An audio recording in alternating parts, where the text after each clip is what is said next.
বাংলাদেশের মাননীয় প্রধানমন্ত্রী জনাব তারেক রহমান একের পর এক বাংলাদেশের মাটিতে ইতিহাস সৃষ্টি করে চলেছেন। আজকে সেই ইতিহাসে একটি নতুন দিন আজকে ভাঙার বছরে আমরা পরিলক্ষিত করছি। খাল খনন, ওনার পিতা স্বাধীনতার ঘোষক, বহুদলীয় গণতন্ত্রের প্রবক্তা শহীদ রাষ্ট্রপতি জিয়া রহমান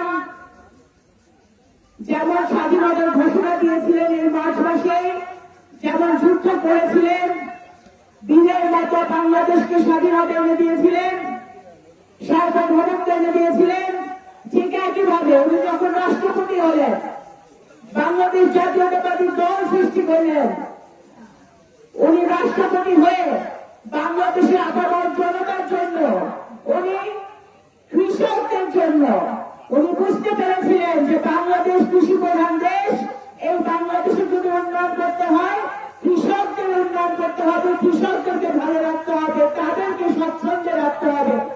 বর্তমান সরকারের এই 180 দিনের মধ্যে বাংলাদেশের বেশিরভাগ খাল আমার নবলকান্দার সরকার নেতা কর্মীরা, আমার ভাইরা বোনরা এখানে আছে, আমাদের নবলকান্দার সরকার যে খাল আছে এবং সারা বাংলাদেশে যে খাল আছে সেগুলো আমাদের খাল খনন করা সম্ভব হবে আগামী 180 দিনের মধ্যে। ইমার্জের স্বাবলম্বী হতে শুরু করেছে ইনশাল্লাহ।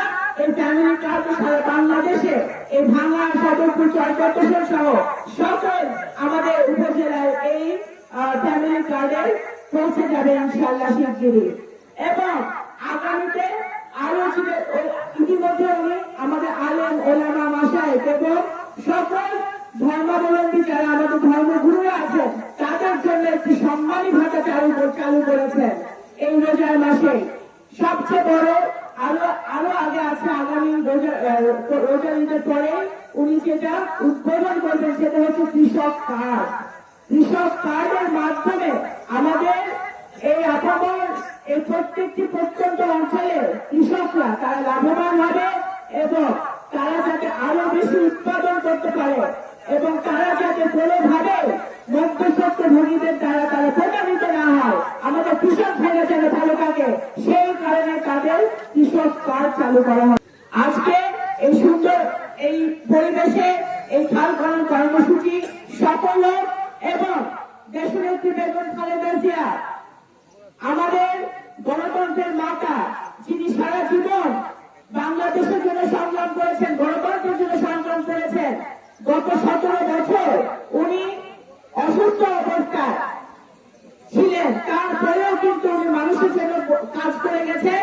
স্বৈরাচার বিরোধী আন্দোলনে, গণতন্ত্র প্রতিষ্ঠায়, ভোটাধিকার প্রতিষ্ঠায় উনি প্রত্যেক দিন প্রত্যেকটি রাত উনি কাজ করে গেছেন।